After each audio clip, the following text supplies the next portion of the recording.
Hello and welcome to a special Devil's Advocate with the Burmese opposition leader and Nobel laureate Aung San Suu Kyi. Aung San Suu Kyi, you've returned to India, a country where you were at school and college, where your mother was a long-serving ambassador, after a gap of 25 years. What does this visit mean to you? First of all, of course, it means meeting old friends again, people like you, Karan, and don't you dare get uppity with me. But really, it's just to get to know India again, to feel myself closer to India and to the people of India. Now, although in 1992, the Indian government gave you the Nehru Prize, shortly thereafter, they changed policies. They didn't back or support either you or the National League for Democracy, or even the movement for democracy in Burma. Did you and the Burmese people feel let down? I think some felt let down. I was saddened by it. I don't think we have a right to feel let down, because we don't have a right to anybody's support just because we believe in what we're doing. But since I felt particularly close to India, I was sad about it. You've often said that Mahatma Gandhi is one of your heroes. In fact, in an earlier interview to the BBC, you said he was one of the greatest influences on your thinking. How do you think the Mahatma would have viewed his own government turning its back on you and forging alliances with the very generals who had put you in custody and put Burma under thrall? I think Mahatma Gandhi would have been very vocal about his disapproval. He would not have approved of what India did? I don't think so. I think he would have stood by us, and I think he would have insisted that India try to stand by us, because that is the kind of man he was. So in a sense, the Indian government's attitude to you, which changed so dramatically in the 90s, would have not just disappointed Mahatma Gandhi, but would have betrayed the principles he stood for. I think he may have felt his principles have been betrayed, but I don't think we can say that one person has betrayed another person's principles. After all, we have to be pragmatic, and I know that governments sometimes take a path which they think is best for their country rather than best for others. During those years, when India, a country that you had studied in, perhaps looked upon as a second home, turned its back and wasn't supporting you, did you feel somewhat betrayed by associations and memories? No, I never felt like that. I don't think we have a right to demand loyalty or support from anybody. We have to work for that loyalty and for that support. And I never felt betrayed by India. As I said, I felt saddened by it, but that is all. And it didn't prey on my mind.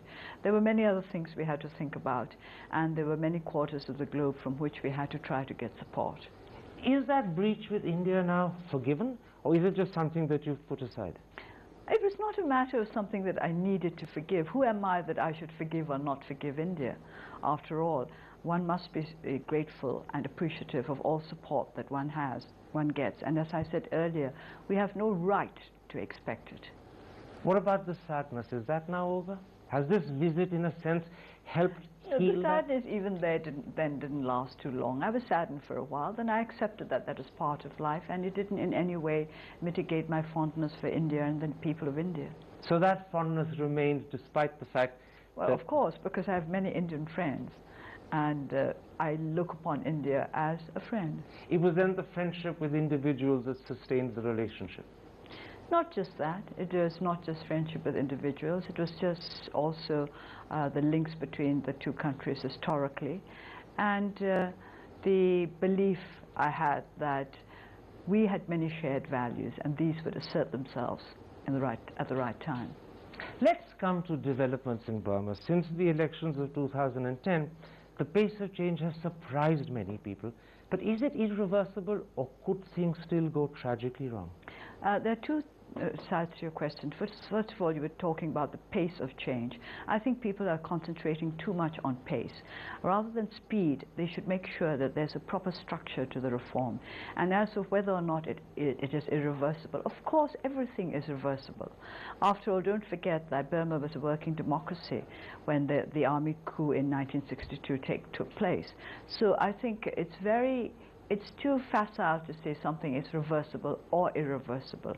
I think we have to work hard to make sure that things keep going in the right direction.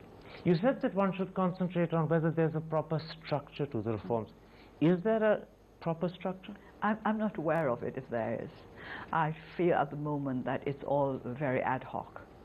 When you say ad hoc, do you mean to say it's happening on the whims and caprices of individuals who happen to be in power? Not necessarily whims and caprices, but certainly I do not think there's a worked out structured reform program. I think when they think that something needs doing, they go and do it. And I think there's too much emphasis on speed and not proper sequencing.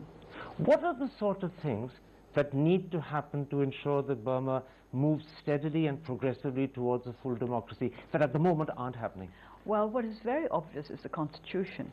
If we are to move towards full democracy, that Constitution will have to be amended to be in line with democratic practices and values. One of the most important elements in the Constitution that needs amendment are the clauses that debar you from becoming president. How important is it that that bar must be removed?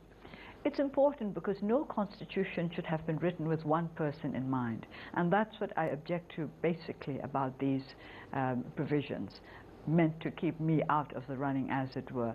You do not write a constitution for a country because you are against one particular person or you are for one particular person.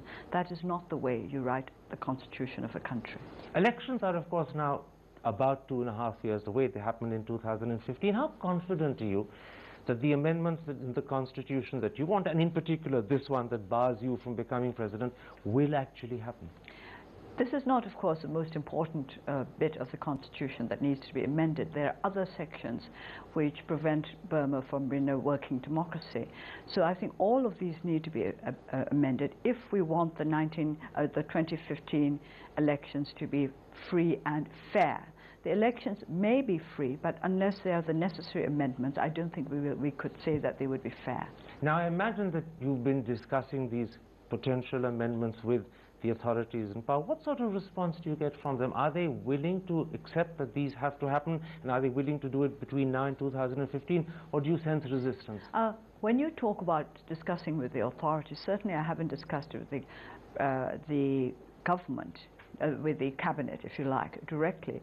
But when we contested the by-elections, we made it very clear that the main plank of our election platform was amendments to the Constitution. So it's not as though the government were unaware of it. They know very well that this is one of our aims. I have discussed it with some people in the legislature, and there is not as much resistance in some quarters as you might fear. But on the other hand, the cabinet, the president and his government as such, have not as yet shown much willingness to move in that direction. I think the president was interviewed a few weeks ago, and when he was asked about amendments to the Constitution, he said that this was the job of the legislature. I do not think I agree with that, because I think anybody who really wishes to move Burma in the proper direction of democracy should be involved in trying to amend the Constitution. And besides, the President was the chairman of the Constitution Convening Committee. Will you then at some point of time formally knock on their door and say this needs to be done? I mean, will you start a process of negotiation and initiate it? This is something that would have to start in the legislature. And since I'm in the legislature, obviously that's where I would start. Let's come to the legislature. You've been a member of parliament since earlier this year, April. What sort of parliament are you a member of? Can you initiate any discussion you want? Can you be as open and critical as you'd like to be? Or are there constraints and restraints on your behavior and on your speech? No, well, there are constraints and restraints on my behavior in the sense that we have to get into the house when the bell rings and so on. But apart normal from, discipline. Well, rather school-like discipline, I would say. But no constraints at all. The speakers of both houses are fair-minded, particularly the speaker of my house, the lower house, and we are treated with respect as the opposition, although we are very, very few in numbers. And I'm quite free to say what I want to say, and I do say what I want to say. I don't make too many speeches in Parliament. I'm not fond of standing up and making speeches. But if you wanted to stand up and criticize government policy, or you wanted to make a particular point that was critical of the President or members of the Cabinet, you would be free to do so? Oh, of course, I'd be free to do so. I have criticized government policy with regard to education, for example. How do you view President Thein Sein? He's a former army general. Many people outside Burma believe he's piloting some of the changes, although, as you said, they're ad hoc and unstructured. But how do you view him as president during this period of transition?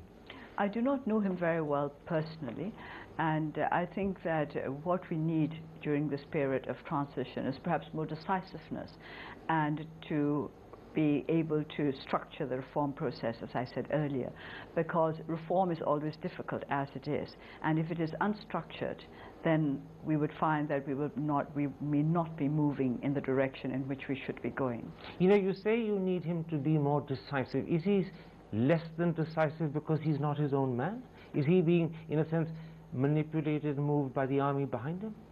I don't think he has been manipulated by the army. I am not sure why he is not as decisive as we think that he might be. It may be part of his temperament. It may be because of the people around him. As I said, I do not know him that well personally. Do you feel that you can trust him? Is he the sort of man who, with a certain amount of encouragement, a certain amount of pushing, can deliver the goods over the next 2 years and move Burma to full democracy? I don't know. I cannot guarantee that. I do not know him well enough. How do you view the army? Is the Union Solidarity and Development Party, which rules Burma at the moment, just a thin civilian facade for army rule, or do you believe deep down the generals are struggling with trying to find a way of returning to barracks, even if that is difficult and awkward to do? I think at the moment the USDP is quite separate from the army. Whether or not the army wishes to go back to barracks is a different matter. But certainly the army and the USDP are not one and the same. So the belief that the world has outside that this is a civilian facade for effective or essential army rule is perhaps mistaken?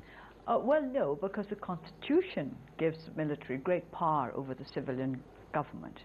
So the fact that it's not wrong to say that it's the military which has influence over the government, and of course the ruling party. What about the fact that you are yourself, and many people outside Burma forget this, actually an army daughter?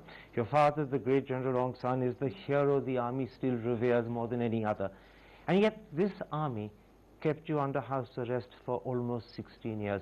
Do you trust the army, or have you learned through experience to be a little wary of them? Well, we have to be wary of everybody, not just military people, but also civilians as well. In politics, it's like that. But I've never hidden the fact that I'm very fond of the army. I do not like what the army has been doing, and I would like to, once again, for it to be the kind of army my father had built up and which my father hoped would defend the rights of the people of this country. So my basic affection for the army has never changed. People sometimes talk as though I've suddenly gone over to the army. Throughout these 24 years, I've always said that I have a very strong affection for the army, and I always hope that one day it will again be the kind of army my father would have wished to be. And am I right in detecting in what you said a consciousness on your part that as you move Burma slowly but hopefully steadily towards full democracy, it's essential that you keep the army with you all the time?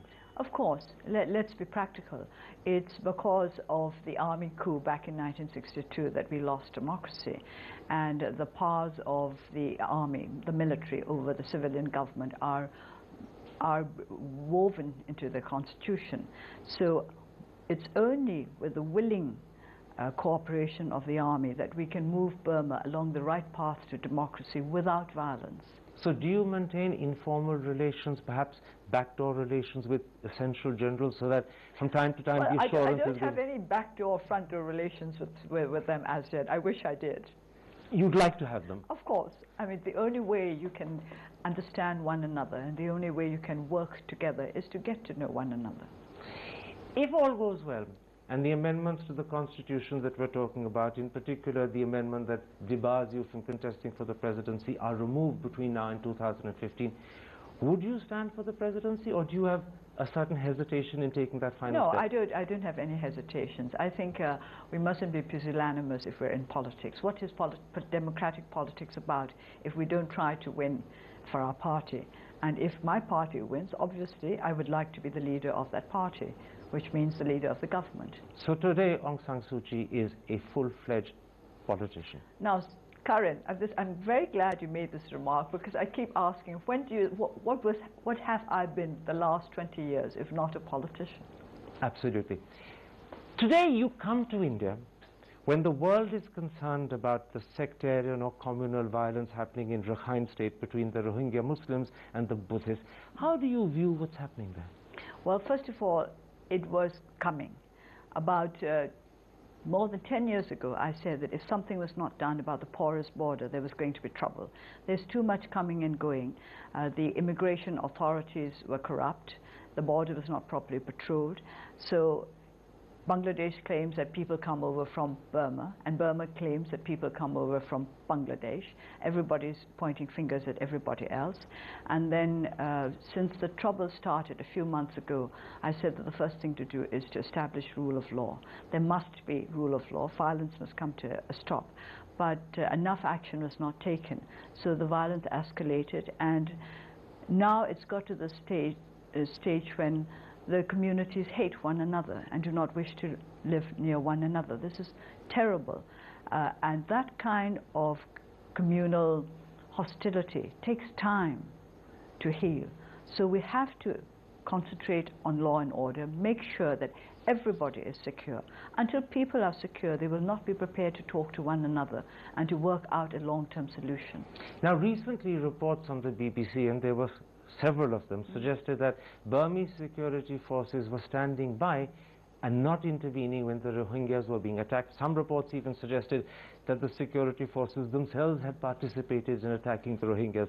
And as you must be aware, there have been elements in the West who tried to suggest that maybe the Rohingyas are victims of some sort of crude ethnic cleansing. How do you respond to that? Well, I heard reports that they had been firing by the military on Buddhists as well.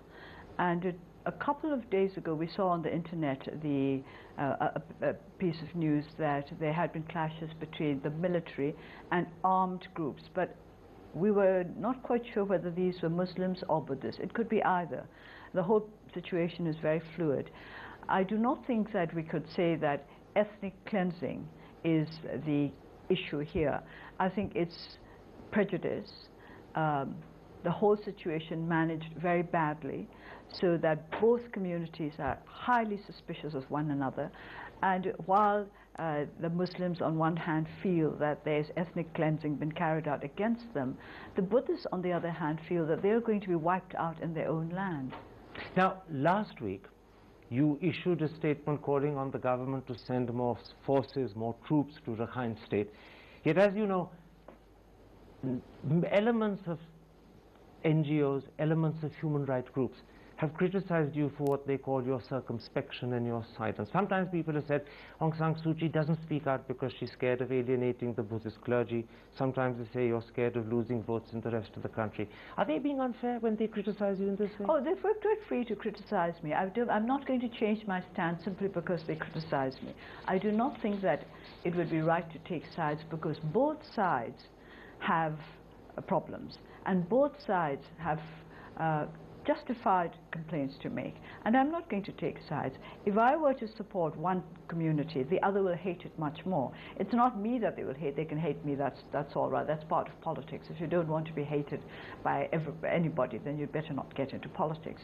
But the point is that if we were to take sides, I mean, especially well-known people like me take sides, it would just create more hostility between the two communities. And I think both have justified grievances. This is why I want to maintain the balance between them. So in a sense, neutrality is the wisest position to take? Yes, first of all neutrality, and get law and order established, make sure that both communities feel secure, then start talking.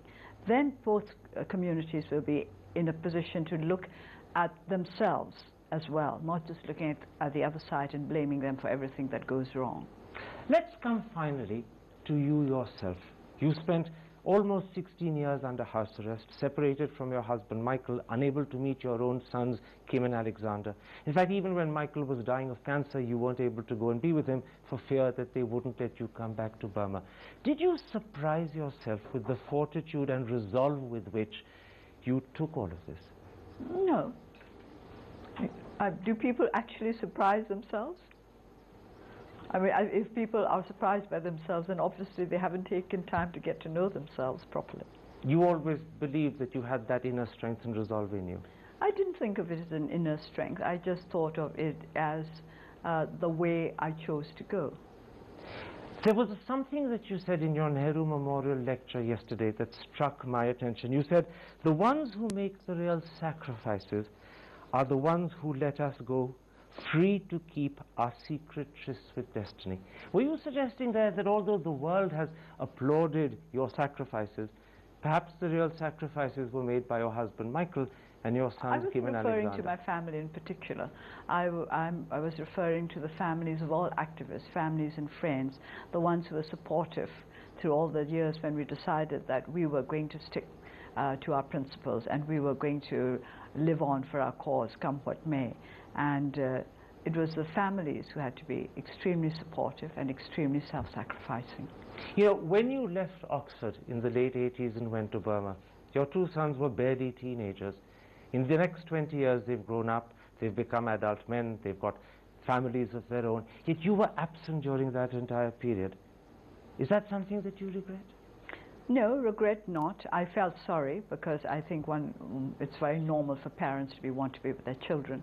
But I was always aware of the fact that they were far better off than many of the children of my colleagues. But is that something that you look upon as a sacrifice you made, or do you say to yourself, no, that was life, that was my fate? No, that was my choice, not my fate. That was my choice. Was it a hard choice to make? It was not particularly easy, but I knew what I would choose to do. During those years, 16, 17 years under arrest, isolation and loneliness, what did you learn about yourself? That I had to rely on myself and that it is all right for me to be alone. When you say all right to be alone, did you have to lead a very disciplined life to ensure that regular routine things happen? Yes, of course. One takes practical measures to make sure that you are as strong as possible in the prevailing circumstances, physically as well as mentally. Music meant a lot to you. I gather from things that you said that playing the piano gave you peace of mind. Was that one way in which you kept your mental equanimity? Well, playing the piano was good for me because I'm very bad at it. And so I have to work very hard at it. So when I'm trying to play the piano, I have to put all my mind into it, which is a good thing. And the radio was your secret window to the world? Not so secret, but it was my window to the world. And the BBC in particular? Yes, the BBC World Service. Not in later years, because I think the programs are not now as varied as they used to be. Today, no doubt, you're a tougher and stronger person as a result of everything that you've been through. But do you sometimes miss the old Suchi? No. I don't think there's any point in missing anybody, including your old self. That part of your life, before you went back to Burma, is now over and done with and finished? No, it's part of my life. What I am now is partly what I was then. I don't think you ever really divorce yourself from the you of the past. This is another reason why there's no need for you to miss your old you. It's always there as part of you anyway. Aung San Suu Kyi, a pleasure talking to you. Well, thank you, Karan. I wanted to tell everybody that you were a roly-poly little 5-year-old when I first met you.